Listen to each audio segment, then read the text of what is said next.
Madame, Monsieur, bonsoir, bienvenue dans ce journal. À la une de l'actualité ce soir, 93%, c'est le taux de réalisation de la Cité de la formation professionnelle des BIMP.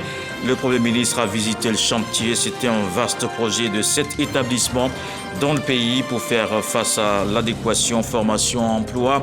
Robert Begré-Mambé rassure, l'État va mettre les moyens pour une formation professionnelle de qualité.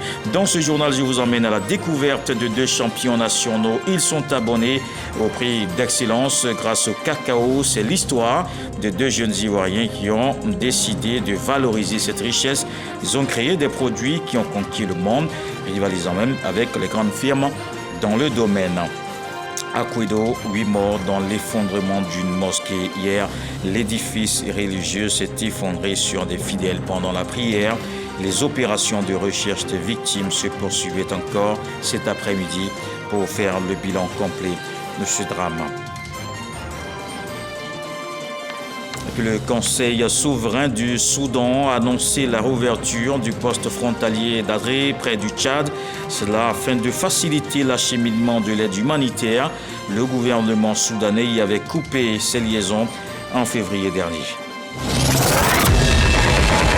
Et bientôt sortira de terre et BIMP la cité de la formation professionnelle. La première pierre a été posée en janvier 2022. C'est une réponse à la problématique de l'adéquation formation-emploi. Le Premier ministre a visité le chantier dont les travaux sont achevés à 93%. Robert Begré-Mambé est satisfait. Il réaffirme l'engagement de l'État dans ce secteur. Franck Wadio. Voici le lycée professionnel et technique des BIMP. Des bâtiments pratiquement opérationnels et bientôt disponibles. Présent sur 20,64 hectares, dont 10 hectares bâtis, ce lycée va accueillir quelques 2000 apprenants dans les filières mécanique générale, imprimerie ou encore industrie agroalimentaire, soit 9 filières. Le chef du gouvernement Robert Begré-Mambé, en compagnie du maître d'ouvrage, le ministre de l'enseignement technique Kofi N'Guessan, est venu s'imprégner de l'avancée des travaux. Il y a des machines-outils pour la mécanique, des stands de formation pour les véhicules, des stands de formation pour l'agro-industrie, de sorte à ce que la connexion entre tous ces instruments soit un bonus pour la Côte d'Ivoire. C'est ça l'essence de l'enseignement technique. Et c'est pourquoi le président a demandé au ministre de se battre pour nous offrir le meilleur possible en matière de formation technique. Ce sont au total 7 infrastructures du même type en construction sur l'étendue du territoire. C'est un vaste programme de modernisation de l'offre didactique en formation professionnelle, une réponse à la problématique de l'inadéquation formation-emploi. Il y a les BIMP, il y a Yamsokro, il y a Diabo, il y a Kong, il y a Korogo et Belema. Alors, ce sont des potentialités qu'on offre à tous les jeunes. Je voudrais résumer en disant que l'enseignement technique doit permettre aux jeunes de s'exprimer et de faire parler leur génie pour le bien de tous. Donc, le président veut former des jeunes pour leur permettre d'avoir d'abord du solide au plan social, mais surtout de tirer le pays vers le haut. Voici le sens de cette visite. Pour ce qui concerne le lycée professionnel des BIMP, les assurances sont données pour fin 2024. Le projet, dans sa globalité, est estimé à plus de 146 milliards de francs CFA. Et puisqu'on parle de promotion de la jeunesse, on s'arrête un instant sur la question des hommes et femmes sont mis en lumière via le prix d'excellence. Le cacao est particulièrement révélateur de ce savoir-faire ivoirien. Ce soir, voici l'histoire de 2 jeunes Ivoiriens qui ont décidé de valoriser le cacao. Ils ont créé des produits qui ont conquis le monde. Ils rivalisent même avec les grandes firmes qui dominent le secteur. 2 champions nationaux qui ont misé sur la valorisation du cacao et ses dérivés. Jeunesse et excellence, quand le cacao révèle des talents, un dossier à suivre avec Jamal Djadji. Dans les salons feutrés de cette boutique d'Abidjan, il plane comme un air de cacao. À l'image de ces boîtes à l'intérieur desquelles se dévoilent des créations originales. Une biscuiterie fine créée en 2021 par Awa Touré, créatrice gastronomique. Lorsque j'ai débuté la collection des rails sablés, c'était super important pour moi d'inclure le cacao de Côte d'Ivoire parce que je voulais montrer que la Côte d'Ivoire est bien plus que des producteurs. Nous pouvons transformer et en plus de ça, nous pouvons faire des produits d'excellence à base des produits que nous produisons. Ce qui d'ailleurs lui a permis d'être repérée par une célèbre académie française et ainsi devenir l'une des ambassadrices du savoir-faire chocolatier ivoirien. Je suis la première et plus jeune ressortissante de l'Afrique de l'Ouest et aussi femme à intégrer la prestigieuse et élitaire Académie culinaire de France, qui est une académie qui ne sélectionne que la crème de la crème des meilleurs pâtissiers, cuisiniers et producteurs dans les métiers de bouche de luxe internationalement.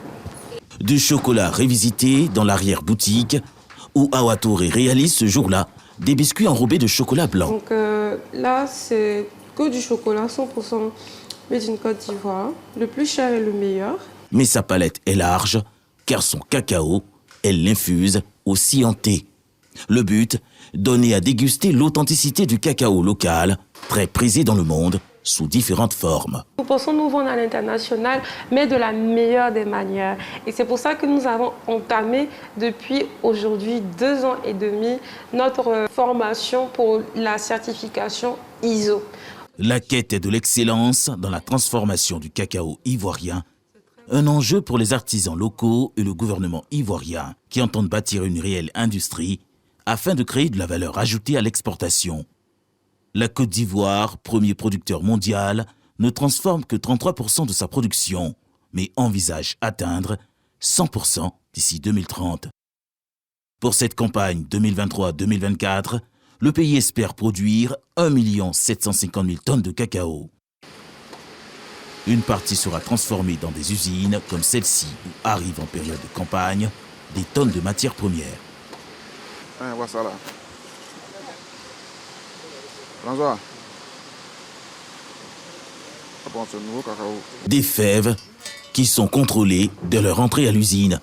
Ce que vérifie ici Diakité Fousseni et ses collaborateurs, c'est leur niveau de séchage, car elle doit être débarrassée de toute l'humidité pour être admise, mais pas que. Quand tu regardes la masse, tu vas voir qu'il y a certaines impurités dedans. Pourtant, l'État de Côte d'Ivoire met beaucoup l'accent sur l'origine ivoire du cacao. C'est-à-dire le cacao de Côte d'Ivoire doit être de très bonne qualité. Donc il faut faire passer ça à l'usine pour nettoyer ça très bien, enlever tout ce qui est impureté, afin de reconditionner dans les sacs export pour l'exportation. L'entreprise que pilote Diakité Fousseni travaille avec 1500 producteurs et 40 coopératives. Mais une bonne partie de leur production présente des défauts et n'est donc pas éligible à l'exportation. Et c'est là que l'entreprise entre en scène en transformant ses fèves rejetées en argent. Notre particularité, c'est qu'on ne jette rien. Nous, on utilise tout. Voilà, UNTS-CCCI, ça c'est la coopérative qui exporte les fèves de cacao après le traitement.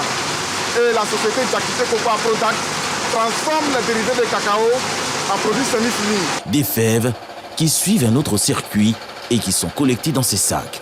Un cacao bien qui n'est pas humide, il rentre dans ce qu'on appelle le four, pour être séché à un certain nombre de degrés.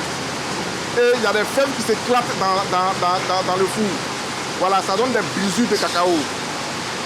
D'abord, il y a la brisure de cacao, puis il y a la petite fève de cacao, des fèves minuscules, voilà, qui n'interviennent pas dans l'exploitation, qu'on retire aussi. Ces brisures de cacao sont ensuite passées au torréfacteur qui en libère l'arôme.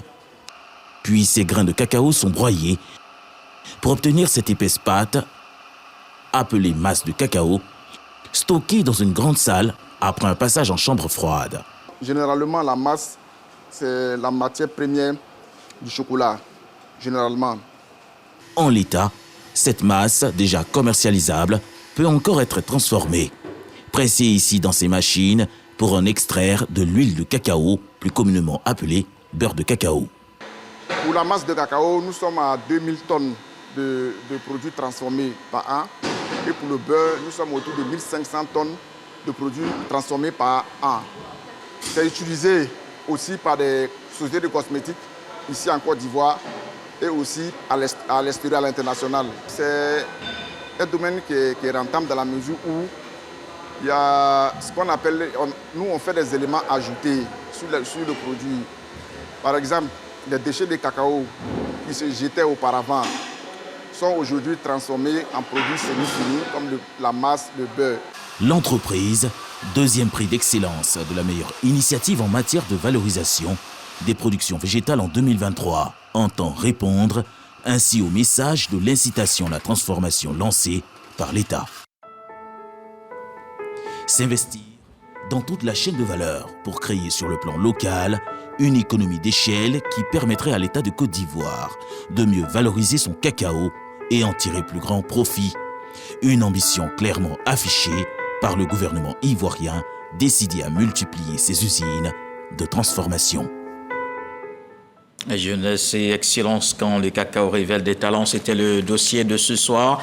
Dans un autre domaine, la Chambre nationale des promoteurs et le président du groupement ivoirien du bâtiment et des travaux publics qui veulent capter des opportunités de marché.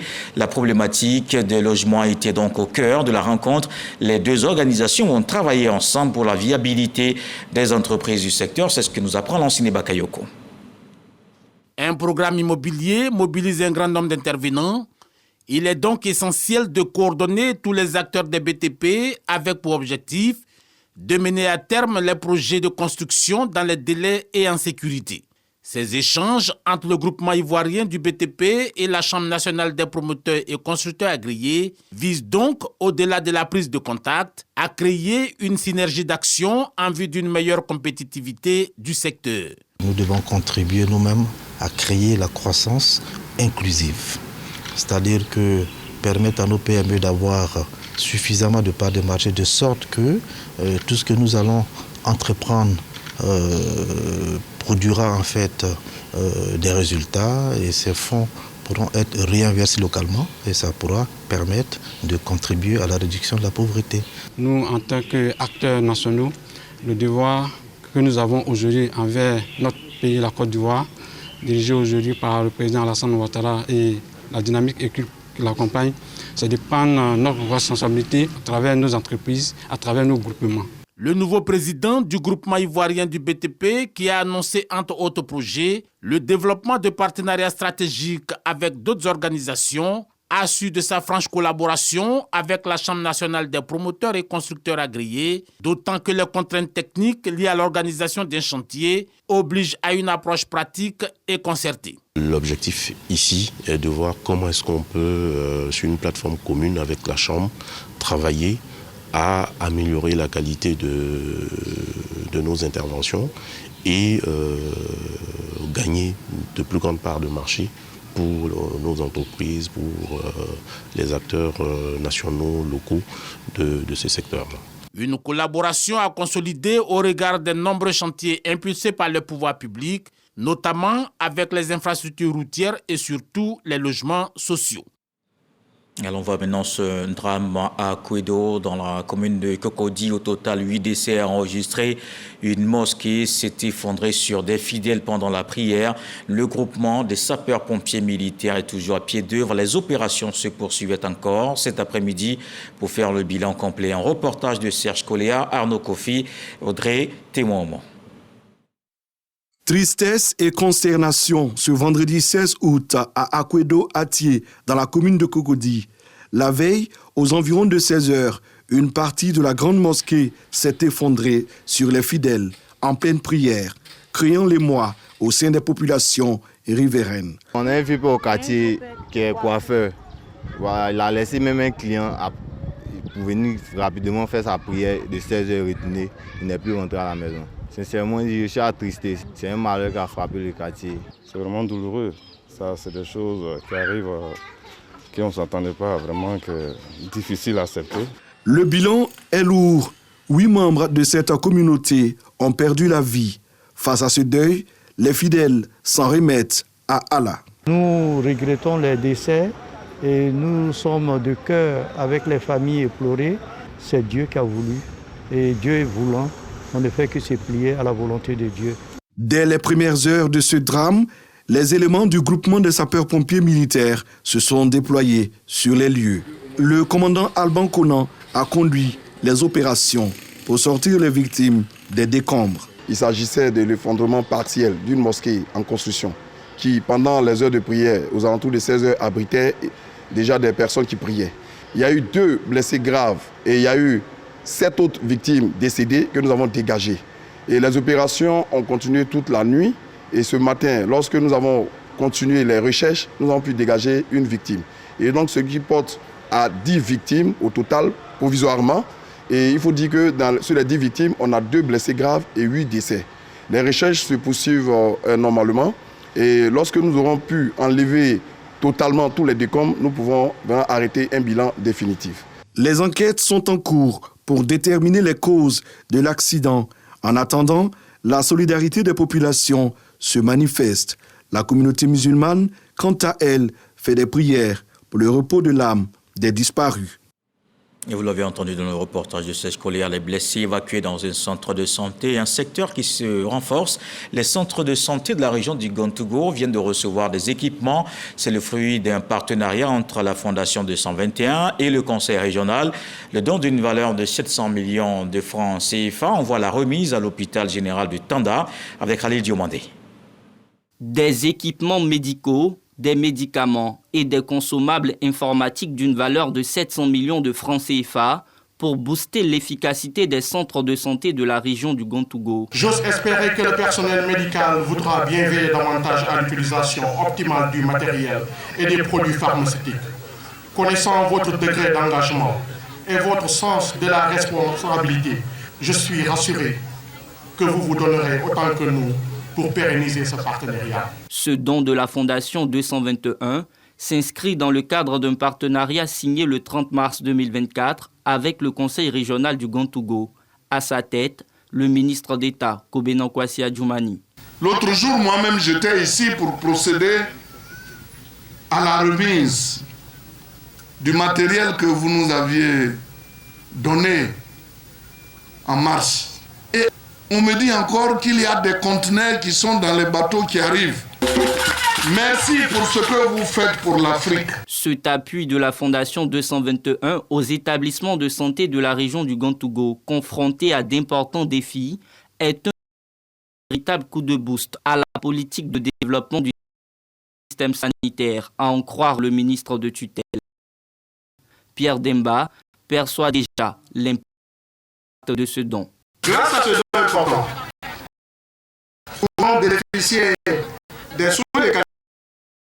Et c'est là notre objectif. Les populations du Gontougo, de Bondoukou, de Kounfao, de Transua, de Sandégué. Je voudrais remercier au nom du gouvernement les généreux donateurs qui ont pu faire ce don important pour le secteur de la santé.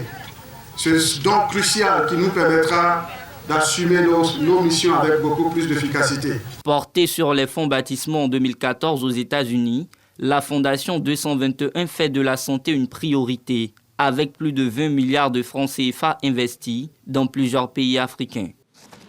Dans notre centre de santé équipé dans la sous-préfecture de Molonou, cette fois, le dispensaire du canton de Mvlancro a reçu une ambulance médicalisée. C'est un don de Philippe Ndri, cadre de la localité et secrétaire général du Fonds de développement de la formation professionnelle.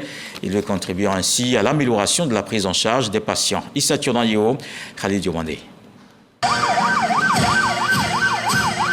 Quand cette ambulance flambant neuve marque son arrivée dans le Mvlancro, sous-préfecture de Molonou, c'est l'allégresse.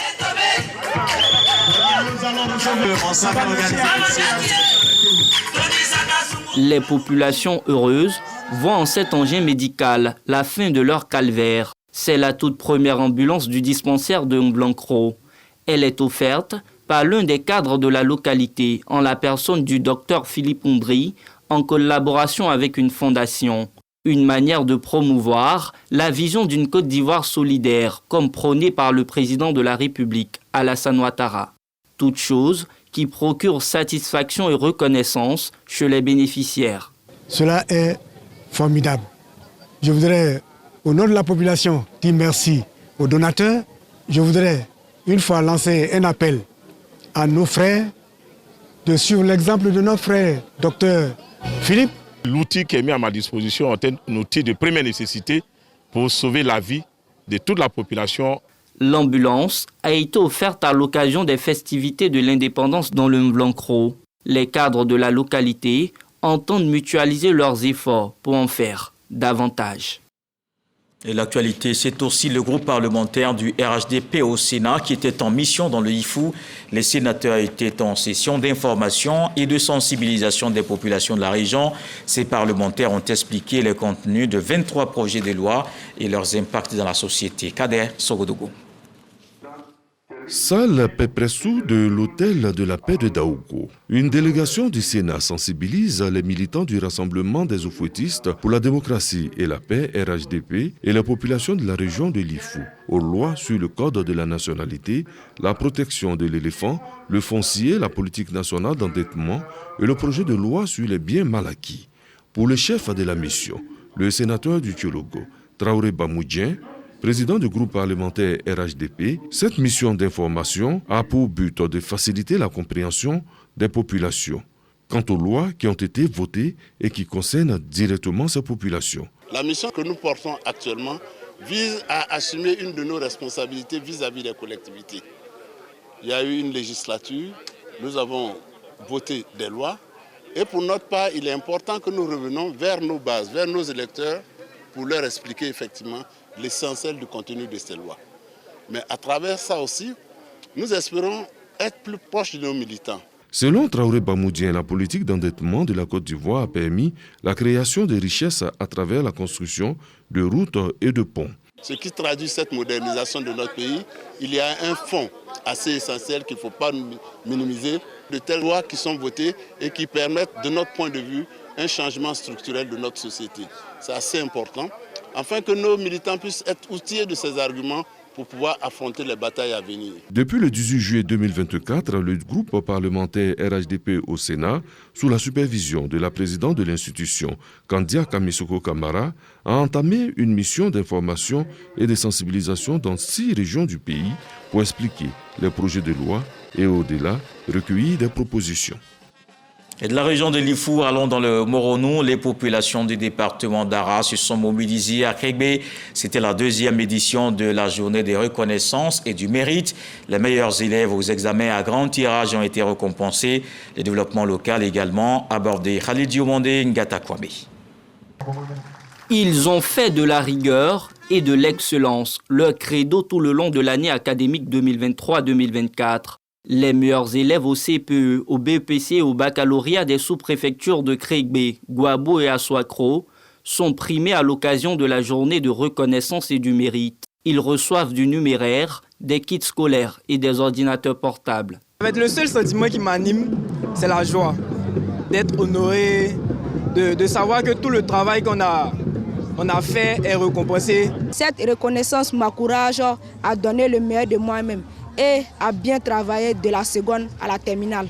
Et j'invite mes amis à choisir le chemin de l'excellence. Depuis maintenant 2 ans, cet événement est inscrit dans l'agenda des populations de Kregbé à l'initiative d'un cadre de la localité, Mathias Afoumani, opérateur minier. Il entend ainsi apporter sa pierre au développement local et entretenir la flamme de l'excellence chez les élèves. Il est important pour moi d'aider nos jeunes frères qui veulent aller à l'école.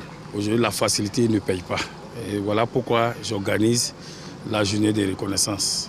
Demain, ces jeunes vont prendre la relève pour le développement de notre sous-préfecture.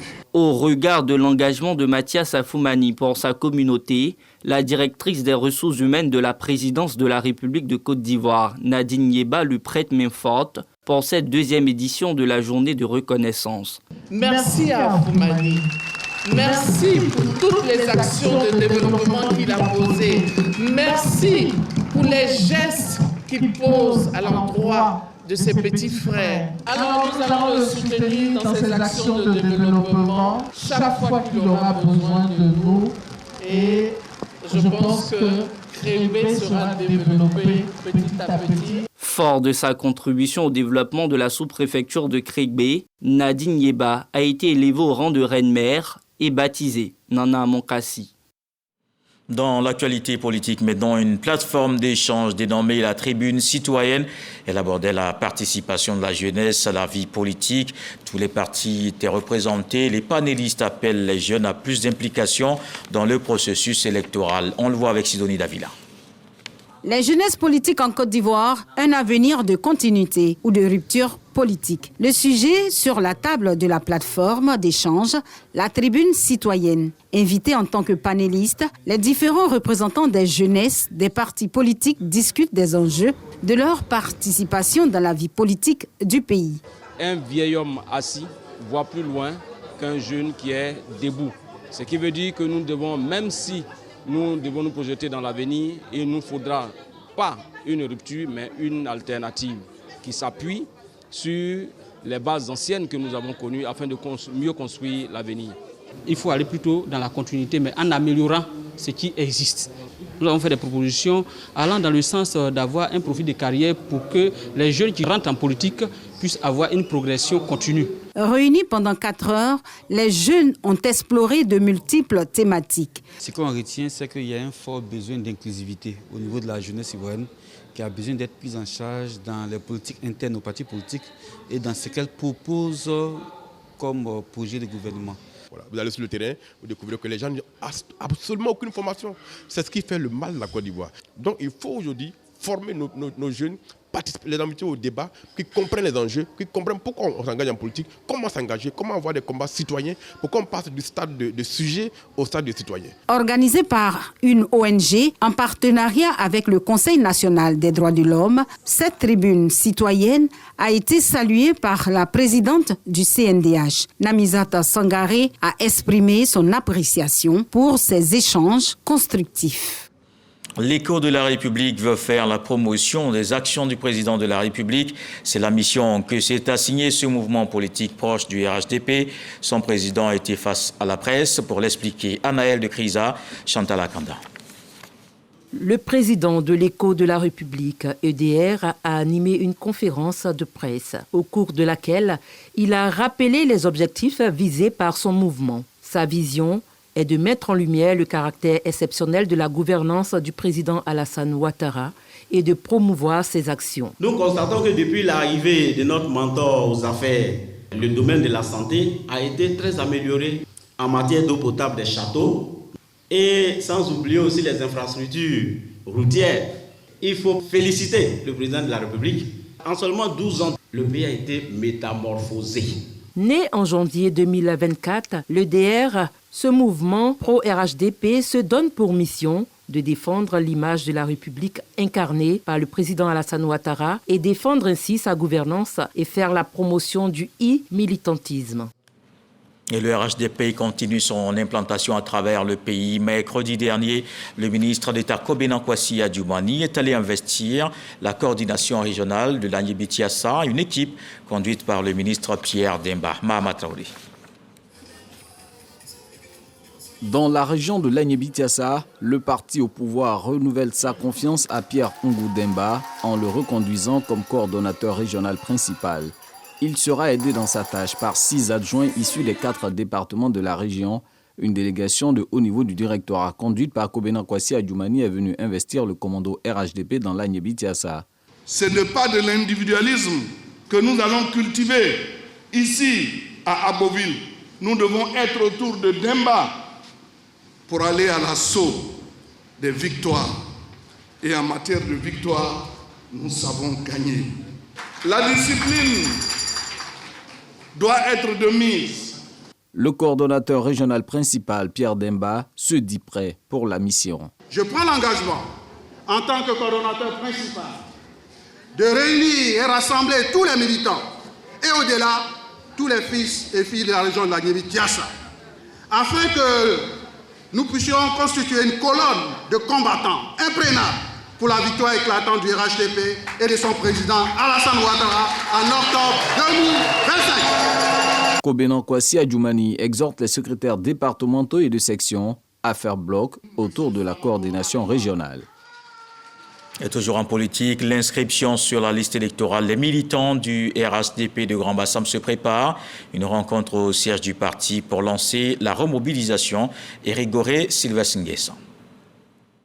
Le RHDP remobilise ses troupes à Grand Bassam, une façon d'animer de façon quotidienne le parti des oufouettistes. Militants, militantes et coordonnateurs du parti en symbiose pour faire triompher ce parti politique dans cette localité. Mettre en place les différentes stratégies et travailler à recruter de nouveaux militants en privilégiant l'inscription sur la liste électorale sont des défis majeurs pour le RHDP de Grand Bassam. Ici, le Rassemblement des oufouettistes pour la démocratie et la paix revendique la majorité devant les autres formations politiques. Comment conserver cet acquis ? 2025 se prépare à travers la révision de la liste électorale et il était important pour nous de sensibiliser les militants, les militantes sur le caractère crucial de cette opération de révision de la liste électorale parce que l'élection de 2025 va se gagner à travers justement cette révision de la liste électorale pour pouvoir exercer son droit de vote, peser de tout son poids dans le choix de la prochaine équipe qui dirigera la Côte d'Ivoire, le choix de cette équipe, mais le choix d'un programme aussi surtout. Les militants ont donc carte blanche pour sensibiliser et convaincre de nouveaux sympathisants pour renforcer le RHDP de Grand Bassam. Et allons voir la 19e édition du Festival international des cultures et des arts de Daoukro. L'événement a démarré le 10 août dernier. Cette année, le FICAD met l'accent sur la lutte contre le réchauffement climatique. Les organisateurs ont tenu à rendre un hommage au président Henri Konan Bédié, garant moral du festival depuis sa création. Didier Nguessan. Le Zaouli de la région de la Maraoué, le Boloy du district des Savanes, et la Bodon en pays Agni sont en attraction au Festival international de la culture et des arts de Daoukro FICAD. Cette 19e édition sensibilise la population sur les enjeux liés au changement climatique et les risques attachés à la destruction de l'environnement, notamment avec l'orpaillage illégal. Le thème de la 19e édition du FICAD, culture et protection de l'environnement, s'inscrit dans la perspective de sensibilisation des populations aux défis environnementaux et aux grands enjeux de la lutte contre le changement climatique. Ce faisant, nous voulons mobiliser la communauté culturelle et artistique à s'engager aux côtés des autorités administratives et politiques dans la lutte contre les effets néfastes de la déforestation, des feux de brousse, de la pollution environnementale dont l'orpaillage clandestin et la destruction de la faune. Un hommage particulier a été rendu à feu le président Henri Konan Bédié, grand mécène de la culture. Un prix qui porte son nom a été institué par les organisateurs. C'est la toute première fois que cette édition du FICAD va se tenir sans le président Henri Konan Bédié. Nous savons que le président Henri Konan Bédié était un défenseur de la culture et un défenseur du FICAD. C'est donc avec beaucoup d'émotion que nous sommes là aujourd'hui. Mais de là où il est, le président Henri Konan Bédié aurait voulu que nous continuions son œuvre, c'est-à-dire la promotion de la culture, le développement par la culture et que Daoukro continue de vivre. Une semaine de brassage culturel qui a vu la participation et la visite de près de 100 000 festivaliers. Et dans le reste de l'actualité, le Conseil souverain du Soudan a annoncé hier, jeudi, la rouverture du poste frontière d'Adré. Il relie le Soudan au Tchad, une décision pour une durée de 3 mois. Cela afin de faciliter l'acheminement de l'aide humanitaire. Le gouvernement soudanais y avait coupé ses liaisons en février. Il accusait ses ennemis des forces de soutien rapide d'en profiter pour s'approvisionner en armes. Cela alors que la famine frappe au moins un camp de réfugiés au Darfour, selon l'ONU. Et on va terminer avec le ministre égyptien des Affaires étrangères qui a déclaré ce vendredi qu'un cessez-le-feu immédiat dans la bande de Gaza était nécessaire. Cela pour mettre fin à une escalade qui pourrait entraîner la région dans une guerre plus vaste. Il s'est rendu à Beyrouth pour s'entretenir avec le ministre sortant libanais, Nabi Berri. Les commentaires de Badr Abdelati à Beyrouth sont intervenus alors que des représentants de l'Égypte, du Qatar, d'Israël et des États-Unis se sont entretenus dans la capitale qatari de Doha pour tenter de mettre fin au conflit en cours dans la bande de Gaza. Et voilà qui met un terme à ce journal. Merci de l'avoir suivi. Retour de l'actualité 23h avec Afficiata Karamoko Dosso. Ce soir, le sage nous apprend que le fleuve garde sa renommée parce qu'il y a les petites rivières. Demain 20h, retrouvez Marie Longo.